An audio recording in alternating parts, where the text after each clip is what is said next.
Alhamdulillah, so saya rasa budak-budak bagi satu persembahan yang agak baik lah. Sebab kita memang grassroots punya team, so kita develop daripada kita punya akademi. So saya rasa semua players dah bagi yang terbaik. So memang ada sedikit perbezaan lah kalau kita cakap, sebab kita memang start daripada development. So kita terima je semua players yang datang kat kita, so kita buat. Dan inilah hasilnya. Kita rasa kita dah memang start daripada pilot project, dan sampai ke hari ni kita tak pernah miss commit dengan FAM punya program lah. Season lepas KBJB kita sampai Divisi 1, kita pergi ke semi-final.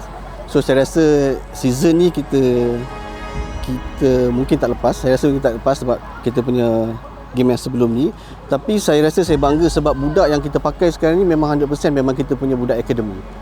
So satu, nak cakap pasal kejayaan budak-budak ni, so kita dah bagi dia peluang untuk main di peringkat tertinggi. So dia dah rasa permainan macam ni, so kita akan terus continuous je.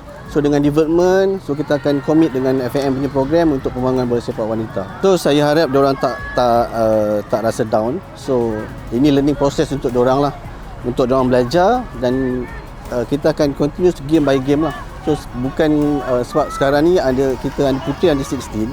So diorang punya jauh lagi diorang punya mencapai. Kalau diorang rasa diorang boleh turun training, diorang boleh pergi commit untuk game dengan support parents, itu pun pada kita dah cukup baik dah. Of course, we feel very happy, we feel very satisfied after 2 kekalahan pertama pada permulaan Liga.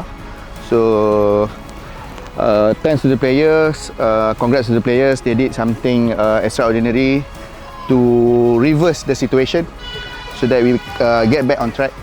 And then I think everyone in the team is happy, players, the management, and we are looking forward to the last game.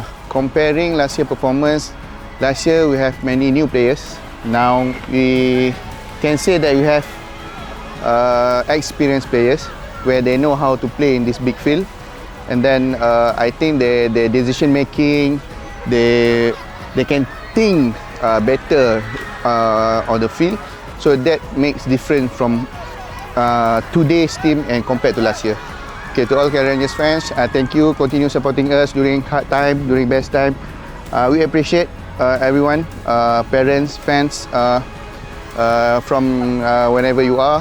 We hope the support will continue until forever lah. Wherever league that we join, I hope that the support will always be there.